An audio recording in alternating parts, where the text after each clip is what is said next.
हाँ जी, good morning students. आज हमारा टॉपिक है टाइप्स ऑफ रीडिंग। चैप्टर 12 का थर्ड टॉपिक है टाइप ऑफ रीडिंग। पहले हमने इसके मेथड्स पढ़े थे, कौन कौन से मेथड्स हैं। फिर हमने स्टेजेस की थी, किन स्टेजेस से रीडिंग करवाई जा सकती है। आज हम इसके टाइप्स पढ़ेंगे। There are 4 basic readings in learning of language namely. हमें पता है कि बेसिक जो स्किल्स एंड लर्निंग के वो listening, speaking, reading and writing है। एज वी नो, जैसे कि हम जानते हैं कि लिसनिंग और रीडिंग है जो अंडरस्टैंडिंग होती है, और स्पीकिंग और राइटिंग है जो एक्सप्रेशंस होते हैं। तो reading is meant for comprehension involving meaning, इसलिए रीडिंग को अंडरस्टैंडिंग के लिए यूज़ किया जाता है। मीनिंग्स के लिए जैसे वर्ड्स का मीन हो गया और आइडियाज़ का रिलेशनशिप हो गया। हाँ जी, रीडिंग के टाइप्स हैं। पहली टाइप है loud reading, silent reading, intensive reading, independent reading, guided reading, shared reading, library reading, skimming, scanning और प्री पिक्चर और एक्सीडेंटल रीडिंग। तो हमारे पास सबसे पहले है जी loud reading. Loud reading, call it loud reading और oral reading is ideal for practising pronunciation. हमें नाम से पता चल रहा है कि ऊंची आवाज़ में पढ़ना, इसमें किसकी प्रैक्टिस होगी? प्रोनाउंसिएशन की, बार बार बोलने की। ऑब्जेक्टिव मतलब होता है कि लाउड रीडिंग क्यों करवाई जाती है, उद्देश्य की है थी। To make people sufficient to read with correct pronunciation, इसमें बच्चों को प्रॉपर तैयार किया जाता है कि वो सही प्रोनाउंसिएशन, सही जो प्रोनाउंस करें वर्ड्स को प्रॉपर स्ट्रेस के साथ, रिदम और इंटोनेशंस के साथ।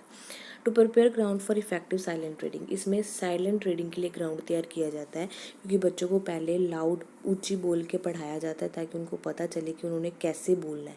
फिर वो जब खुद से पढ़ेंगे तो साइलेंट खुद पढ़ेंगे, साइलेंट रीडिंग करेंगे, जिससे साइलेंट रीडिंग का ग्राउंड तैयार होगा।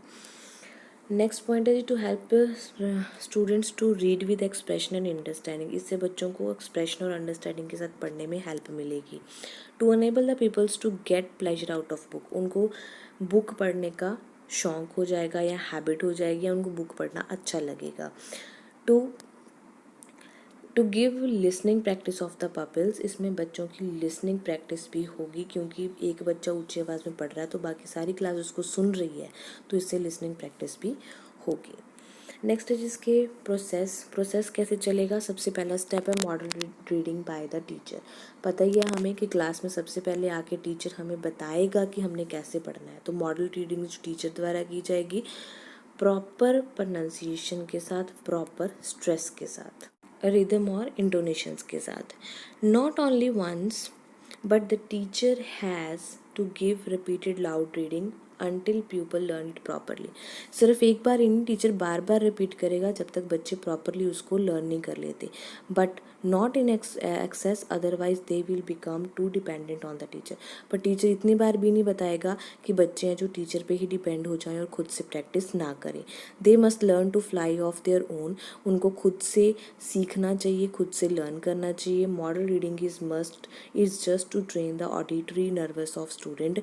लाउड रीडिंग जो होती है या मॉडल रीडिंग होती है, मॉडल रीडिंग टीचर इसलिए करता है ताकि बच्चों की नर्वसनेस है जो वो ख़त्म हो जाए। सेकेंड स्टेप है loud reading by people.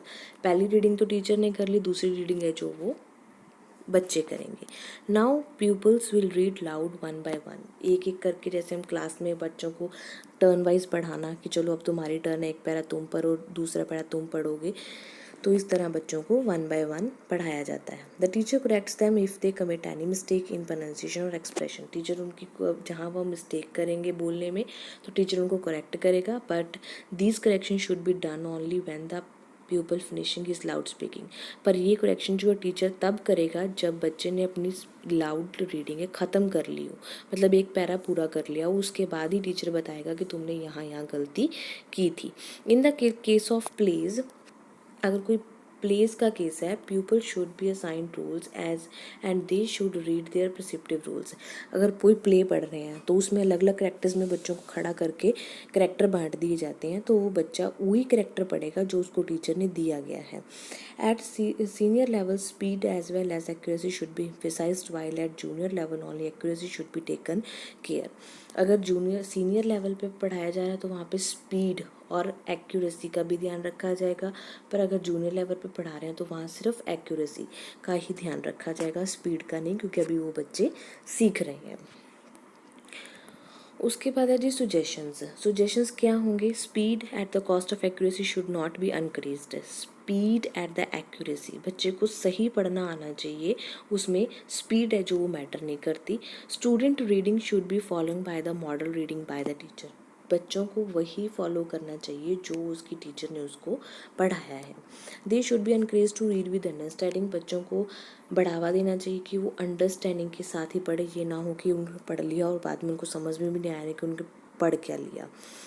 Only one student should read at a time. एक टाइम में एक ही स्टूडेंट पढ़े। No mass reading should be there. Mass reading मतलब बहुत ज़्यादा बच्चे एक साथ नहीं पढ़ने चाहिए, क्योंकि ना तो उनको खुद की समझ आएगी और ना ही दूसरों को समझ आएगी। तो एक टाइम पे एक बच्चा ही रीड करे। Students posture and the distance of book from eyes should be notice carefully. Student का जो पोस्चर है, स्टूडेंट किस तरीके से खड़ा है क्लास में, उसका अपनी आँखों से बुक का डिस्टेंस क्या है, ये जरूर नोट करना चाहिए। Individual attention is must to acquired accuracy in speech. अकेले बच्चे के ऊपर ध्यान देना बहुत ज़रूरी हो जाता है। Immediate feedback is necessary for proper pronunciation, stress, rhythm and intonation. Immediate feeding मतलब जब उसने अपना पार्ट ख़त्म कर लिया पढ़ने का, तो उसको उसी टाइम पे फीडबैक देनी चाहिए कि उसने प्रोनाउंसिएशन कैसे की, स्ट्रेस कहाँ दिया, कहाँ नहीं दिया, ये उसी टाइम बता देना चाहिए। Dramatic work as well as recitation should be emphasise. Dramatic work के साथ साथ जो अंडरस्टैंडिंग वर्क है वो भी उनको करवाना चाहिए। Teacher should make reading interesting by correlating it with daily life incident और the other subject. Teacher reading को इंटरेस्टिंग बना सकता है अगर वो डेली लाइफ के इंसिडेंट्स और बाकी सब्जेक्ट्स को साथ में जोड़ लेगा। Teachers own speed should be according to the level of student. Teacher की अपनी स्पीड भी है जो बच्चों की लेवल के अकॉर्डिंग होनी चाहिए। ये ना हो कि बच्चे सेकेंड क्लास के और हम उनको इस तरीके से पढ़ा रहे हैं या इस फ्लुएंस से पढ़ा रहे हैं कि जैसे वो 10th क्लास के हों।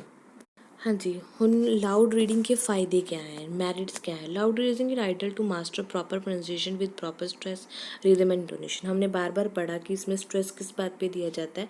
प्रॉपर प्रोनाउंसिएशन पे, स्ट्रेस पे, रिदम और इंटोनेशन पे। Role assignment makes reading lively and interesting. Role assignment जो होते हैं वो लाइवली होते हैं और इंटरेस्टिंग भी होते हैं। रीडिंग स्पीड कैन बी इंसेंट विद इट। इसमें रीडिंग की स्पीड है जो वो भी बनी रहती है। इमीडिएट फीडबैक है जो वो भी एक्यूरेसी में हेल्प करती है। It trained eyes, ears and mouth at the same time as they work in coordination during a loud reading. जब वो लाउड रीडिंग करते हैं तो वो आंखों से पढ़ रहे होते हैं, कानों से सुन रहे होते हैं और माउथ से बोल रहे होते हैं। ये तो तीनों जो हैं एक टाइम पे काम कर रहे होते हैं। Model reading by the teacher give proper guidance of speaker. Model reading जो दी है टीचर ने वो बच्चों को प्रॉपर गाइड करती है स्पीकिंग में। It develops pupils expression during speech. ये बच्चों के एक्सप्रेशंस हैं जो स्पीच के दौरान उनको डिवेल्प करती है। Learning by imitation is natural for the student. Learning by imitation, नकल करके पढ़ना जो नेचुरल प्रोसेस है स्टूडेंट्स के लिए ये होता है। It gives the student idea about the participation of the various organs while reading. ये बच्चों को आइडिया देते हैं कि उन्होंने बहुत सारे जो ऑर्गन्स पार्ट्स हैं उनको रीडिंग करते समय कैसे पार्टिसिपेट करवाना है। नेक्स्ट है जी डीमेरिट्स, इसके नुकसान क्या हैं? Meaning is ignore. इसमें मीनिंग इग्नोर किया गया है। जैसे कि हमने मेथड में पढ़ा था कि फोनेटिक मेथड में मीनिंग को इग्नोर किया जाता है, वैसे ही लाउड रीडिंग में जस्ट पढ़ाने पे, बोलने पे स्ट्रेस दिया जाता है, मीनिंग को इग्नोर कर देते हैं। इसमें स्पीड और एक्यूरेसी का ध्यान रखा जाता है कि बच्चे की स्पीड पढ़ने में कितनी और बच्चा सही तरह से बोल रहा है या नहीं बोल रहा। There is possibility that pupils developed a habit of reading aloud, whereas ultimate aim is to gain perfection in silent reading, which is faster comparatively. Possibility है कि बच्चे को अब हैबिट हो जाएगी ऊंची ऊंची आवाज़ में पढ़ने की, वो जो है साइलेंट रीडिंग है जो एम है वो गेन नहीं कर सकता जल्दी से।